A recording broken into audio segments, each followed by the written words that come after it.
After a tumultuous 48 hours, the Bruins decided to part ways with Mitchell Miller. The team signed Miller Friday despite a history of bullying and abuse of a disabled African-American student when he was a teenager.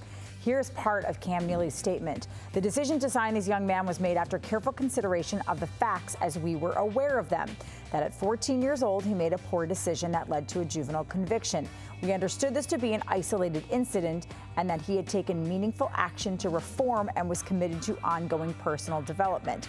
Based on that understanding, we offered him a contract. Based on new information, we believe it is the best decision at this time to rescind the opportunity for Mitchell Miller to represent the Boston Bruins. Here is Cam Neely at a press conference this morning. In your statement, you said there was some new information that made you make this decision. What was that? Well, the fact that we didn't talk to the family was concerning to me. Why didn't you? It's a great question, something I need to find out. Is this a process with the vetting process? Pardon me? Is this a problem with the vetting process? Absolutely. Well, I'm extremely upset that we have made a lot of people unhappy with our decision. I take pride in the Bruins organization and what we stand for, and we failed there. All right, we got DJ Bean here. We also have Tom Giles. Guys, this irritates me on a number of levels. It seems to me, DJ, like Cam Neely is trying to almost pass the buck here. Like, yeah, I need to look into that. The buck stops with you. And I'm not trying to be a jerk here, but literally all you had to do was Google this kid's name and you would find the most up-to-date information. Everything else that Cam Neely said today fits the bill of how you would want him to handle this, but acting as if they discovered this new information and somebody behind the scenes just didn't do their job, to me, I think that they need to take a look at exactly how they're running this organization, DJ. Yeah, I mean, if anything, a positive is there's a distraction from the fact they did this in the first place, that Cam Neely falling on his sword was so bad that now, I don't know, for a couple of days we'll say that was the worst job at falling on a sword I've ever seen. Like, he missed the sword by 10 miles. He just kind of spoke in circles and passed it along and said, oh, there's new information. There's no new information. Basically, they made it seem as though, all right, it's actually this kid's fault that we signed him. The one thing that isn't this kid's fault is the sign. Everything else is the kid's fault.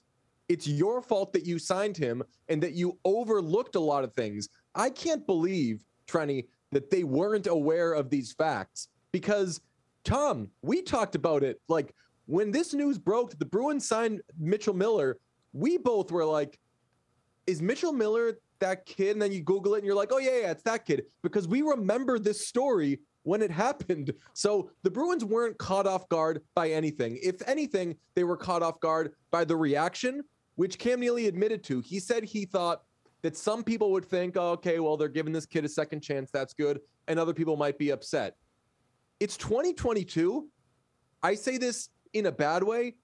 Nobody roots for anyone to get a second chance in 2022, even if they're good people. Who did he think was going to be rooting for Mitchell Miller, who wasn't apologetic, about whom this mother still has so many horrible things to say? Who did Cam Neely think was going to be rooting for this kid to get a second chance that on paper is extremely unearned? This was just bungled every step of the way. Bungled, and then I just keep going back to why? Why are you signing this player? Why? You're not even signing him to your NHL roster. You're off to a 10-1 start. Everyone's talking about how good you guys are. Everyone's talking about what an amazing job you did building this roster backed up, and you're way ahead of where anyone thought you would be.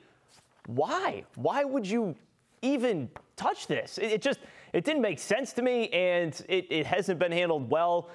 The fact that they are moving on, I think that you almost had to do that, especially after some of the player reaction training that we heard this weekend. Yeah, and that to me might be the most confounding part of the story, is that on Saturday, Patrice Bergeron met with the media and said he actually spoke with Don Sweeney a week prior to this move being made because they wanted Bergeron's opinion on it. And here's what Bergie said next.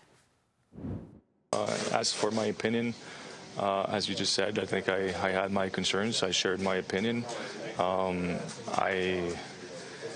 in a way, I think I was not necessarily agreeing with it. And to be honest with you, I think it's the culture that we built here goes against that type of behavior. Okay, so now you have players who said, yeah, you know what, we're 10-1. You got your captain, the guy you really wanted to come back. We don't want this guy in our dressing room, DJ, but they bring him back anyway. Does this have any sort of domino effect? I mean, what does it mean when Patrice Bergeron is not afraid to get up in front of a camera and say, yeah, they asked me and I told them no, and they did it anyway? Are there going to be any consequences for the front office? Well, I think no, because it's the Bruins front office, so there's never going to be consequences. But it does show some awareness on Don Sweeney and Cam Neely's part that Patrice Bergeron hopefully was given the freedom to speak the way he spoke, that Brad Marchand was free to speak the way he spoke, that Nick Foligno, who he's off to a good start this year, God bless him, but isn't a very good player or hasn't been a particularly good signing, that all of these guys, I'm kind of talking myself out of it, actually, as I say we're given freedom to say this. Maybe they weren't given freedom to say it, but they were like, you know what? I'm not going to be on board with this, which you could look even beyond the things that were said in the press. I think the most important thing that any of these players has said related to this matter was actually in a game last year. Do you remember Brad Marchand when he was getting tied up with Tony DeAngelo? What was he saying to him? What was the camera capturing? He was saying to him, you're racist. You're racist. His comeback to him was, you're racist. How do you think Brad Marchand felt watching the Bruins then announce that they signed this kid who, even if, and I've seen people push back, splitting hairs on the actual disability of Isaiah Meyer-Crothers, even if that kid isn't disabled at all, what about the racial element? Even if that kid wasn't disabled, which he is, but so this kid's just going up to black people in first grade up until whatever other grade, calling them the N-word when they're cognizant of what it all means. Disgusting. I'm sure that in the entire room, hopefully, and look, they've had players who are Trump guys. It's the NHL. A lot of guys vote in a lot of different ways in their politics or what their politics may be. But I think at the end of the day, the NHL players have shown outwardly that they're pretty disgusted by things like this and that the NHL does have this reputation that it has, and they want it cleaned up. We've seen Patrice Bergeron with his charitable endeavors that he wants to try to correct the record of the NHL and the name of these teams. So yeah. I'm sure they were all disgusted. I just want to say Patrice Bergeron, by the way, that's him doing it politely. That's him disagreeing with the team politely. Oh, yes.